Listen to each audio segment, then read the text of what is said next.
Bismillah, Assalamualaikum warahmatullahi wabarakatuh.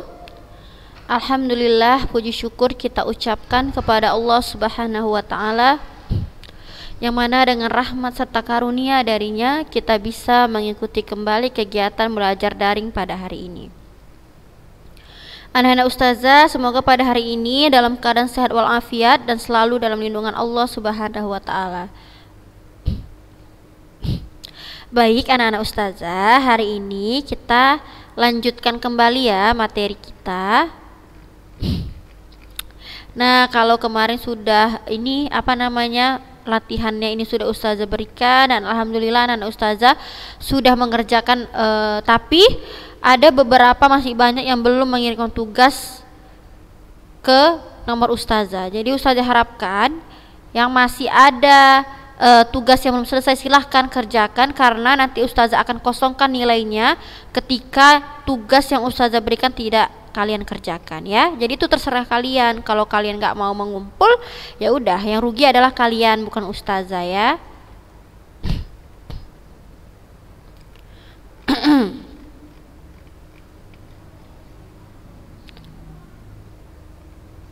Baik, kita lanjutkan ya.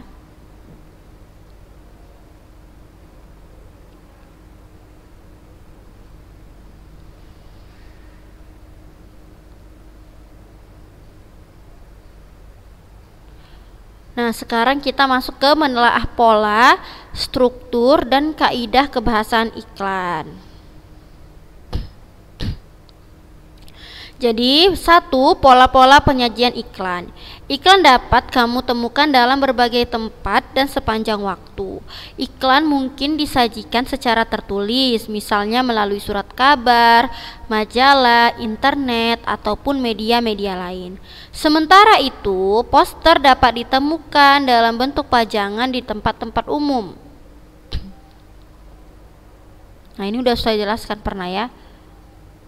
Nah, sekarang kita masuk saja iklan. Nah, yang namanya sebuah iklan, jadi iklan itu kan ada kita lihat di media elektronik seperti televisi, ada juga dia di media cetak. Media cetaknya biasanya berupa surat kabar, ya kan? Iklan itu ada di surat kabar. Nah, jadi yang pertama, iklan pada media cetak. Karakter utama dari iklan adalah penggunaan bahasa tertulis di dalam menyampaikan pesan-pesannya. Di samping mengutamakan kejelasan dalam kata-katanya, iklan di media cetak mengandalkan desain grafis seperti warna dan bentuk huruf, tata letak, serta gambar-gambar. Iklan di media cetak memiliki beberapa macam berdasarkan keluasan ruang atau space-nya. Nah, yang pertama,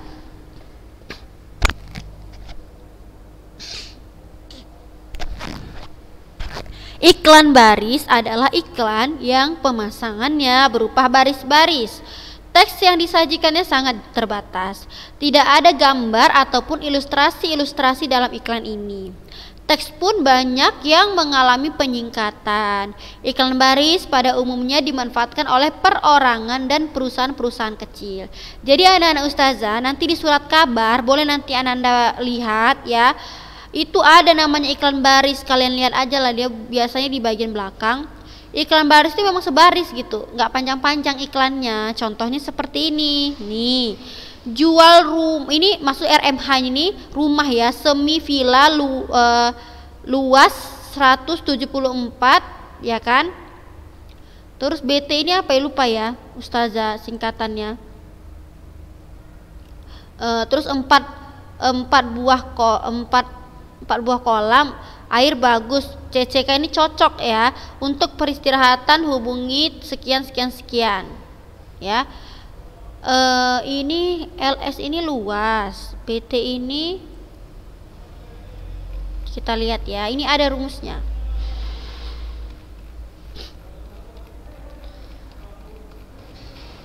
BT, oh BT itu apa, bata ya kan. BT itu bata. Terus LS luas ya kan. Ini udah ada nih.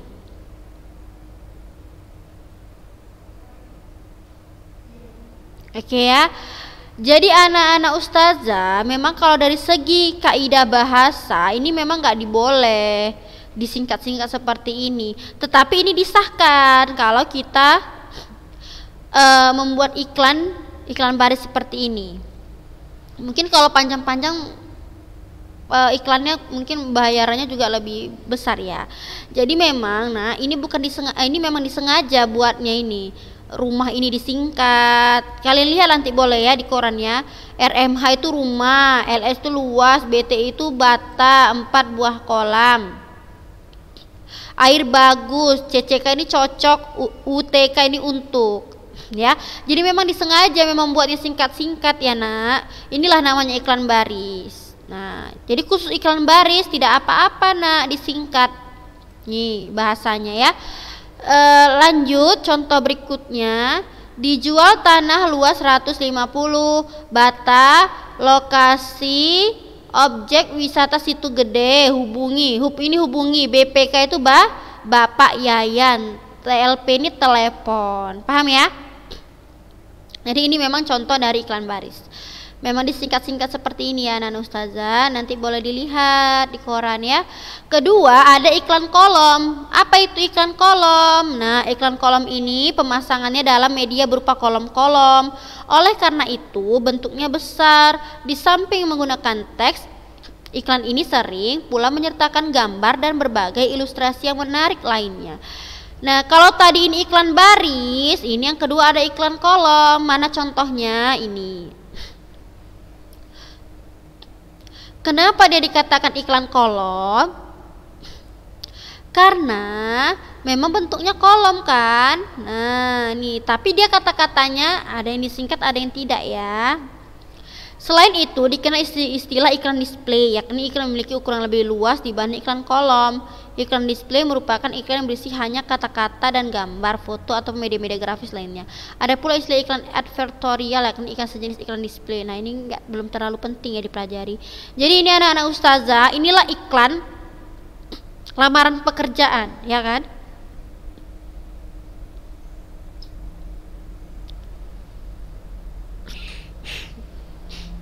Ini iklan layanan pekerjaan contohnya. Jadi memang iklan layanan pekerjaan itu dia bentuknya kolom seperti ini. Kan dia hemat juga ya kan? Maka diikutilah tulisannya itu sesuai dengan kolomnya. Jangan lebih dari kolom tersebut. Gitu ya Nana Ustazah. Nah, jadi ini dibutuhkan marketing kargo berpengalaman, lamaran bawa langsung jam. Nah, ini adalah informasi lamaran pekerjaan, yaitu menjadi marketing kargo di PT Dimensi 7 Kargo, yaitu bertempat di Komplek Istana Kawaluyaan. Ini contohnya ya nak. Jadi masih banyak lagi contoh-contoh lainnya. Nanti bisalah kita cari-cari iklan di koran ini ya. Nah, anak-anak ustazah pernah kan lihat iklan kolom juga, tapi dia jual rumah, ada kan? Ada. Atau dia banyak lah jual makanan, dia pasti pakai kolom. Ada, nanti dihiasilah pakai warna-warni gitu. Ini contohnya ya, ada ya, paham ya? Lalu ada yang B, bagian B ini dia iklan elektronik. Kalau tadi kan media cetak, nah ada iklan baris sama iklan kolom. Nah, kalau iklan elektronik terbagi lagi Ananda, ya. Pertama ada iklan radio. Iklan radio adalah iklan yang mengandalkan efek suara, betul. Baik itu berupa tuturan musik maupun bunyi-bunyi. Ya, karena kalau iklan radio yang panca indera yang kita gunakan itu bukan penglihatan, tapi pendengaran. Karena kalau di radio kan kita nggak bisa melihat, ya kan? Kita hanya bisa mendengar iklan tersebut. Lalu yang kedua ada iklan televisi. Jadi iklan televisi ini yang mengandung suara, gambar dan gerak. Jadi iklan di televisi itu lebih banyak lebih berpengaruh karena udah di situ ada geraknya, ada tokohnya ya kan, ada gambar, ada suara. Jadi lebih menarik gitu loh Mas Ustazah. Nah, jadi di iklan televisi sering lah ya iklan Energen, iklan Milo, kan ada orangnya, ada gambar-gambarnya, ada suaranya. Lalu yang ketiga ada iklan film. Iklan film yang tersaji dalam judul film produk sinema. Iklan film biasanya muncul sebelum film utama diputar. Nah, jadi ini iklan yang mana diperuntukkan yang mungkin dia disponsori ya oleh mungkin iklan tersebut mensponsori ini suatu film, maka ya adalah berarti produk yang disampaikan sebelum film itu dimulai ya. Nah, iklan film itu inilah tadi yang tersaji dalam judul film. Iklan film biasanya muncul sebelum film utama diputar. Mungkin nama-nama produksinya atau apanya lah gitu ya nak ya. Lalu di samping karena medianya, keberagaman iklan juga dapat dilihat berdasarkan isinya. Menurut isinya, iklan diklasifikasikan dalam 3 jenis, yaitu sebagai berikut. Nah, pengklasifikasian iklan ada 3 jenis nak. Yang pertama ada iklan pemberitahuan. Apa itu iklan pemberitahuan? Itu iklan yang lebih terfokus pada kepentingan untuk memberitahu khalayak mengenai suatu hal, baik itu yang berupa peristiwa, keadaan, atau hal lainnya. Iklan jenis ini umumnya dipasang oleh perorangan atau suatu keluarga. Ini contohnya. Pemberitahuan diberitahukan kepada khalayak ramai bahwa ini cabang perseroan terbatas PT Maju Mundur yang berkedudukan di Kabupaten XXX telah dibubarkan. Nah, ini adalah iklan pemberitahuan tentang suatu informasi. Kalau yang iklan orang hilang kan ada juga kan? Itu kan ada juga. Itu pemberitahuan enggak? Ya kan? Itu kan memberikan informasi, bisa ya. Atau iklan ya entah tentang apapun lah ya, pemberitahuan dari pemerintah, dari kepala desa. Nah, inilah contoh dari iklan pemberitahuan. Itu ya anak ustazah. Lalu ada iklan layanan masyarakat. Nah, biasanya iklan layanan masyarakat ini itu gunanya untuk mengedukasi kita, memberikan pengajaran bahwasanya kita harus bersikap positif. Contohnya seperti ini iklan layanan masyarakat, karena dia memberikan pengajaran atau edukasi. Ayo peduli pajak, paham ya? Pajak ini apa ya? Ini pajak ini maksudnya uang iuran itu nih. Setiap kita warga negara kan dikenakan pajak yang sudah diatur ya di pemerintahan. Nah, contoh juga ada iklan tentang bahaya narkoba, ada kan? Say no to drugs misalnya, jauhi narkoba, itu juga salah satu contoh iklan layanan masyarakat.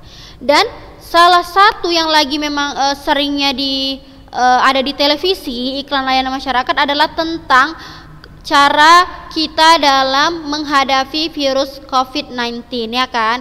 Jadi karena sekarang kita masih masih corona seperti ini, banyak sekali ya di televisi itu memberikan edukasi kita tentang bahayanya corona ya kan.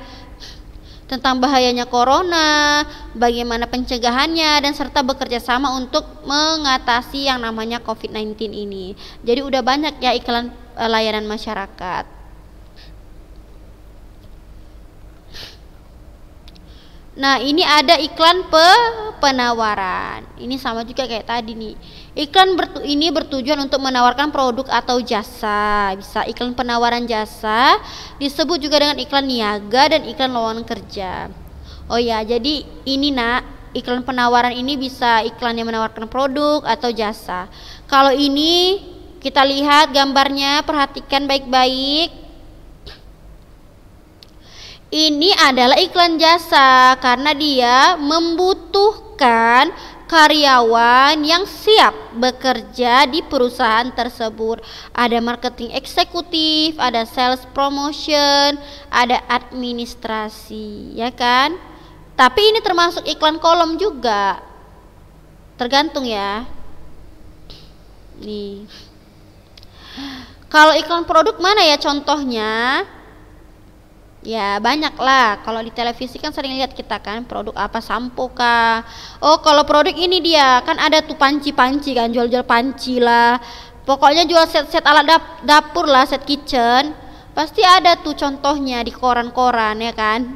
Nah jadi itu contoh dari menawarkan produk, tapi kalau ini menawarkan jasa ya.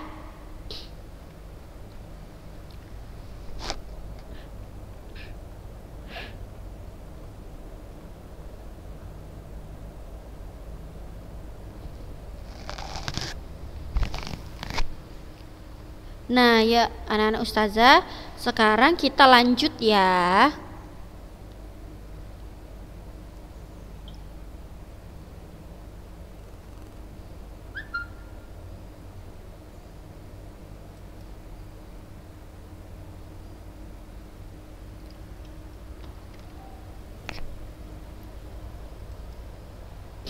Nah, jadi kita lanjut ke struktur teks iklan. Jadi, apapun teksnya itu pasti dia akan memiliki struktur. Yuk kita sama-sama mohon didengar, mohon dipahami dengan baik ya, Nak ya. Jadi, struktur pada teks iklan itu terbagi dua. Yang pertama ada pengenalan produk. Nanti catat ya. Ada pengenalan produk. Apa itu pengenalan produk? Jadi pada bagian ini dapat pula disebut sebagai judul teks. Jadi anak-anak ustazah kalau misalnya mau jual suatu barang atau jasa, kenalkan dulu produknya. Apa sih nama produknya? Contohnya susu Milo ya. Misalnya sampo pembasmi ketombe, buat judul di atasnya ya. Gitu ya. Atau kayak ini tadi, ini kan pengenalan jasa nih, lowongan pekerjaan gitu, harus ada dia nama mereknya. Susu penambah kalsium, nah itu bisa juga. Jadi pengenalan produk ini nama produknya ya anak-anak ustazah.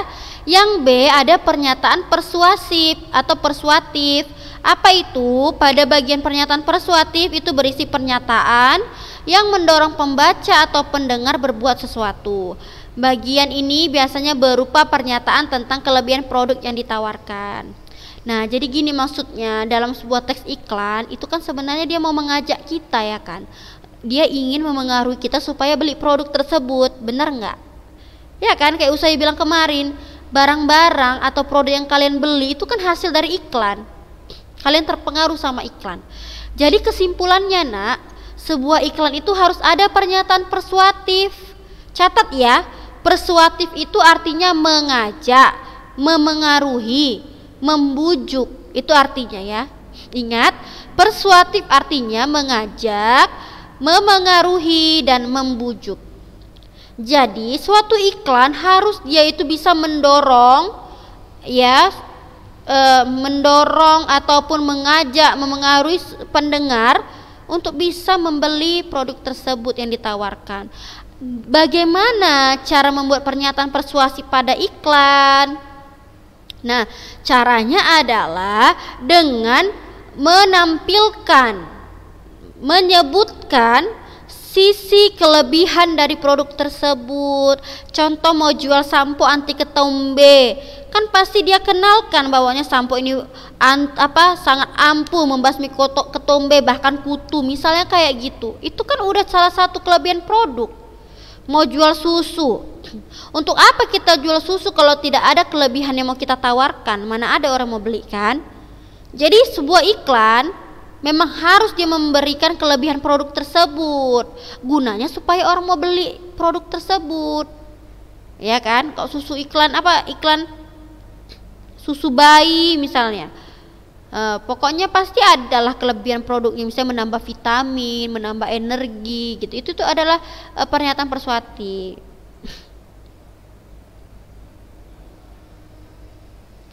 Ya contohnya kan banyak iklan sampo, ya kan, iklan sampo dibilangnya lah kelebihannya itu bisa meluruskan rambut, padahal yang di iklan tersebut memang rambutnya udah lurus ya kan. Nah, jadi itulah contohnya tadi, itu namanya juga iklan. Jadi dia harus memberikan kelebihan dari produk tersebut gitu ya anak-anak ustazah.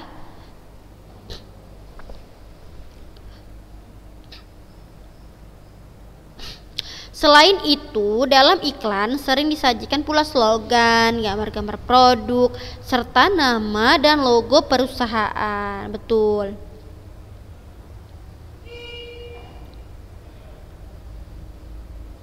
Iya, iya.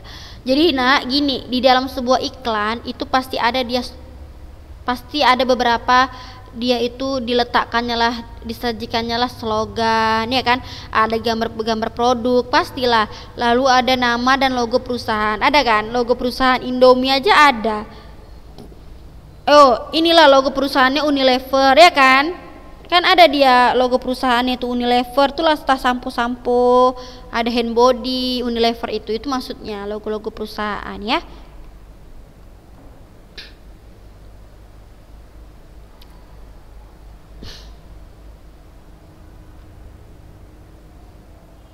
Nih, contohnya lah ya, misal gini, ada slogan berbunyi seperti ini.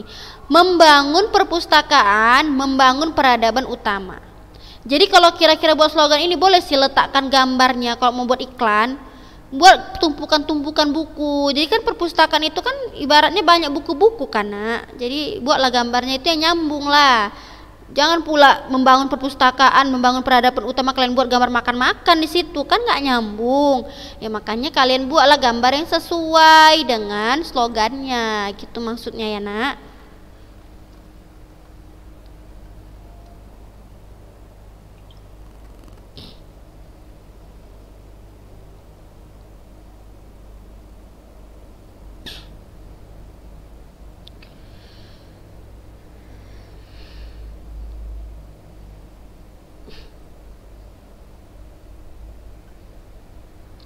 Dah, baik ya udah paham ya nak tentang struktur ya. Jadi nanti boleh ini nanti dipelajari mana tahu masuk ujian. Pertama strukturnya ada pengenalan produk dan kedua ada pernyataan persuasif. Sekarang kita cari lah ya strukturnya ya. Manalah contoh iklan ini ya. Iklan, oh ini pun contoh iklan bisa. Nah ini judulnya nih walk in interview ya kan. Nih ini judul iklan pengenalan produk atau jasa. Yang lebih lagi nih.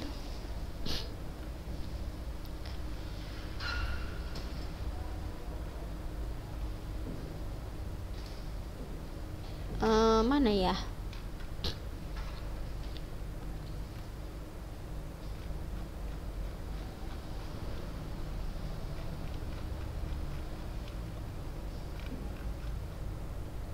Inilah, ini kan ada posyandu gelatik. Ini adalah produknya ya nak ya. Ini kan jasa ini. Nih, ini maksudnya pernyataan produk, pengenalan produk. Lalu pernyataan persuasifnya adalah mengajak kita misalnya orang tua untuk apa namanya ya istilahnya membawa anaknya ke posyandu ya entah untuk imunisasi dan hal-hal lainnya gitu ya nak. Nah ini ada iklan, ini dia judulnya clickquick.com, ini dia jasa pengiriman barang. Jadi lihat ada nih. Ini kalimat persuasif ini kayak gini. Anda senang, kami bergegas, Anda pun puas. Ini termasuk kata-kata persuasif untuk memengaruhi kita agar kita cepat bergegas dalam memakai clickquick.com ini. Itu maksudnya. Kita cari lagi ya biar anak-anak ustazah paham iklan itu seperti apa.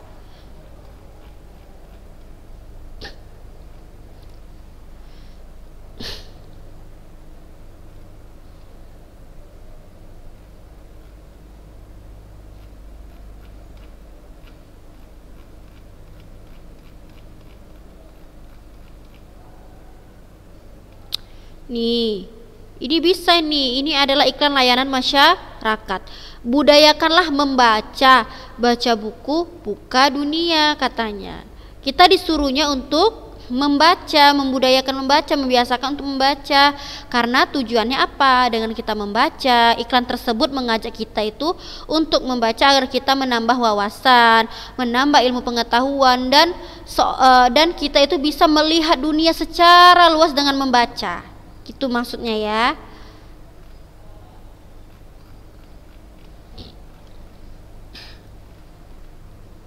Nah, ini iklannya tentang apa nih? Aksi simpatik tentang ini ya, merokok ya. hidup lebih sehat dan bermanfaat dengan tidak merokok. Ini adalah kalimat pernyataan persuasif. Dia mengajak kita untuk tidak merokok dan hidup sehat serta bermanfaat dan menjauhi rokok. Gitu ya maksudnya ya. Nah, ini juga contoh iklan layanan masyarakat tentang pemilihan umum. Pernah nggak lihat ini di iklan? Kalau lagi mau pemilihan umum, hadirlah iklan-iklan seperti ini gitu. Bukan untuk menang atau kalah. Memilih adalah sebuah keberanian menentukan masa depan bangsa.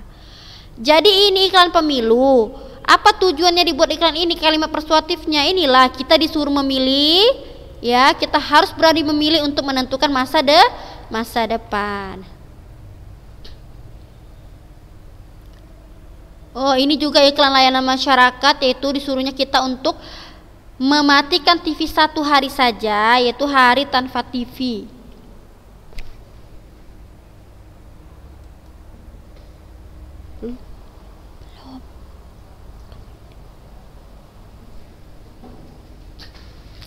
Ya, jadi itu ya, ada banyak contohnya yang Ustazah berikan. Jadi jangan sampai ada namanya alasan kalian nggak tahu lah, belum dijelaskan dan sebagainya.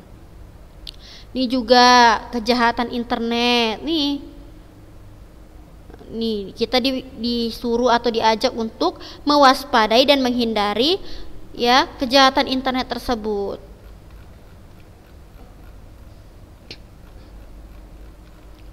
Baik ya anak-anak Ustazah, jadi itu tadi tentang struktur ya. Kalau Ustazah rasa udah paham lah anak-anak Ustazah ya tentang strukturnya. Gitu. Gampang kok. Nah, jadi sekian ya hari ini kita belajarnya. Materinya sudah Ustazah sampaikan tentang struktur. Insya Allah minggu depan kita lanjutkan kembali ya nak. Mudah-mudahan apa yang Ustazah sampaikan ini bisa bermanfaat untuk anak-anak Ustazah sekalian. Dan jangan lupa yang belum mengerjakan tugas silahkan kerjakan, karena nanti Ustazah nggak tahu mau ngasih nilainya berapa ya. Sekian dari Ustazah. Assalamualaikum warahmatullahi wabarakatuh.